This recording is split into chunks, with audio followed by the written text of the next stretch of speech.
নমস্কার, শুভ নববর্ষ। আজকের বার্তায় সকলকে স্বাগত জানাই। আজকের বার্তা শুরু করছি। বিজেপি প্রার্থীর বিরুদ্ধে জামিন অযোগ্য গ্রেপ্তারি পরোয়ানা জারি আছে। ঘটনাটি ঘটেছে বীরভূম কেন্দ্রে বিজেপির প্রার্থী দেবাশিস ধর রামনবমীর দিনে রামপুরহাটে অস্ত্র হাতে মিছিলে দেখা যায়। এ বিষয়ে রামপুরহাট শহর তথা গোটা পশ্চিমবাংলায় সমালোচনা শুরু হয়েছে। উল্লেখ্য, দেবাশিস ধর যে বিজেপির প্রার্থী, তিনি প্রাক্তন আইপিএস ছিলেন। এ বিষয়ে রামপুরহাটের সাধারণ নাগরিক থেকে প্রফেসর, অধ্যাপক প্রত্যেকেই সমালোচনা করেছে, এমনকি রাজনৈতিক দলগুলিও ছাড়েননি। এ বিষয়ে রামপুরহাটের লোকাল সঞ্জীব বর্মন সিপিএম নেতা, তিনি বলেছেন যে আইনকে বুড়ো আঙুল দেখিয়ে বিজেপি প্রার্থী অস্ত্র নিয়ে রাস্তায় হেঁটেছেন। এবং এ বিষয়ে বীরভূম কেন্দ্রের টিএমসির প্রার্থী শতাব্দী রায়, তিনি বলেছেন যে দেবাশিস ধর উনি তো প্রাক্তন আইপিএস, অর্থাৎ আইন ওনার জানা উচিত। উনি অস্ত্র হাতে কেন হাঁটলেন? চারিদিকে সমালোচনার ঝড় সামাল দিতে আসরে নেমেছে স্বয়ং বিজেপি প্রার্থী দেবাশিস ধর। দেবাশিস ধর এই অস্ত্র হাতে মিছিলের সমালোচনায় বা তিনি সামাল দিতে সাফাই গেয়েছেন যে তিনি অস্ত্র ব্যবহার করেছিলেন, সেই অস্ত্র প্রতীকী অর্থাৎ ধারালো নয়, সেই অস্ত্র ধারালো নয়, প্রতীকী অস্ত্র। এ বিষয়ে আরও এক ধাপ এগিয়ে বীরভূম জেলা বিজেপির সভাপতি ধ্রুব সাহা, তিনি আরও এক ধাপ এগিয়ে বলেছেন যে অস্ত্র হচ্ছে দেবদেবীর প্রতীক এবং সমস্ত দেবদেবীর হাতেই অস্ত্র থাকে এবং দুষ্টের দমন করবার জন্য নাকি তাকে প্রকট হয়েছে। এখন দেখার এই মিছিলে অস্ত্র ব্যবহার নিয়ে হাইকোর্টের কি রায় দেওয়া আছে বা হাইকোর্ট কি দিয়েছিল।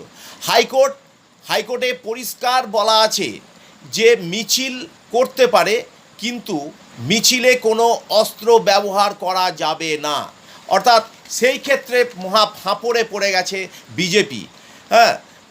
হাইকোর্ট বলা সত্ত্বেও তারা কিন্তু অস্ত্র হাতে নেমেছে এবং সেই অস্ত্র ধারালোই না হোক বা ওই দেবদেবীদের প্রতীকী হোক, এটা কিন্তু ধোপে টিকবে না। এবং রামপুরহাট পুলিশ সূত্রে জানা গেছে যে 17 তারিখ অর্থাৎ রামনবমীর দিন দেবাশিস ধরের বিরুদ্ধে মামলা হয়েছে এবং সেই মামলা জারি আছে এবং সেই মামলা জামিন অযোগ্য বলে রামপুরহাট পুলিশ সূত্রে জানা গেছে।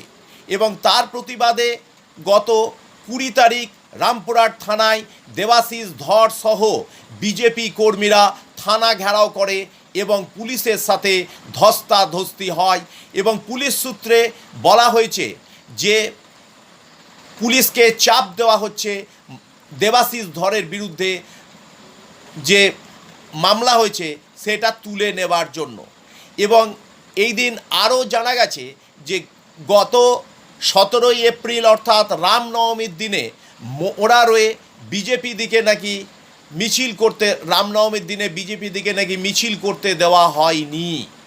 এ বিষয়ে মোরারোই পুলিশ সূত্রে যোগাযোগ করলে জানা গেছে যে কোনো রকম অনুমতি ছাড়াই বিজেপিরা মিছিল করেছিল এবং পুলিশ বাধা দিতে গেলে বিজেপি কর্মীদের সাথে পুলিশের রাস্তায় ধস্তাধস্তি হয় বলে জানা গেছে। তবে রামপুরহাট পুলিশ সূত্রে এখনও জানা গেছে যে এই দেবাশিস ধরের বিরুদ্ধে জামিন অযোগ্য গ্রেপ্তারি পরোয়ানা এই মামলা জারি করবে। এ বিষয়ে আসানসোলের বিজেপি প্রার্থী সুন্দর সিং আলুওয়ালা, তিনি অস্ত্র হাতে মিছিলের মধ্যে কোনো দোষ দেখতে পান না। তিনি বলেছেন যে অস্ত্র হচ্ছে শৌর্যের প্রতীক, অর্থাৎ অস্ত্র হাতে থাকাটা কোনো অপরাধ নয়। যদিও তিনি আবার আর এক স্টেপ এগিয়ে বলেছেন যে জয় শ্রীরাম ধ্বনিতে তার আপত্তি আছে।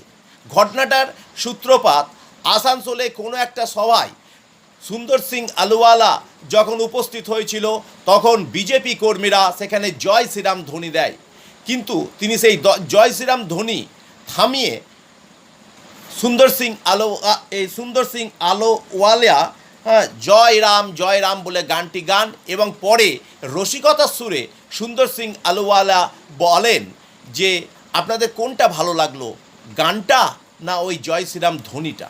প্রত্যেকেই বলে ওঠে যে গানটা ভালো লাগলো। অর্থাৎ তিনি বলেছেন, তিনি আরও বলেন রসিকতার সুরে যে আপনারা এই গানটিই গাইবেন সব জায়গায়, কারণ রামচন্দ্র গানেই তৃপ্ত। এই গানটিই তিনি সবাইকে গাইতে বলেন। অর্থাৎ জয় শ্রীরাম ধ্বনি যে বিজেপি খুব একটা পছন্দ করছে না, হ্যাঁ, এই জিনিসটা তারই প্রমাণ বলে রাজনৈতিক মহল মনে করছে। কিন্তু এই সুন্দর সিং আলুওয়ালা তিনি জানিয়েছেন হ্যাঁ যে এই অস্ত্র হাতে মিছিলে তিনি কোনো দোষ দেখতে পাচ্ছেন না। তবে আবারও বলি, হাইকোর্টে কিন্তু পরিষ্কার বলা ছিল যে অস্ত্র হাতে মিছিল করা যাবে না এবং মিছিলের অনুমতি দেওয়া হয়েছিল, এবং রামপুরহাট পুলিশ সূত্রে বলা হয়েছে যে এখনও অবধি মামলা জারি থাকবে এবং বিজেপি কর্মীরাও রামপুরহাট থানা ঘেরাও করে 20 তারিখ পুলিশের সাথে ধস্তাধস্তি হয় এবং প্রার্থীর বিরুদ্ধে জামিন অযোগ্য গ্রেপ্তারি পরোয়ানার এই মামলাটি তুলে নেওয়ার জন্য চাপ দেওয়া হয় বলে পুলিশ সূত্রে জানা গেছে। এখন খবর এইটুকুই। যদি আপনাদের ভালো লাগে তাহলে খবরটা আপনাদের কাছ থেকে সাবস্ক্রাইব অবশ্যই আশা করছি এবং অন্যজনকে শেয়ার করে দিন। আশা করি আপনারা সকলে ভালো থাকুন, সুস্থ থাকুন এবং লাস্টে এটুকুই বলি যে যদি কোনো ভুল হয়ে থাকে তো আপনারা অবশ্যই কমেন্টসে জানান, সংশোধন করে সেগুলো পুনরায় আলোচনা হবে।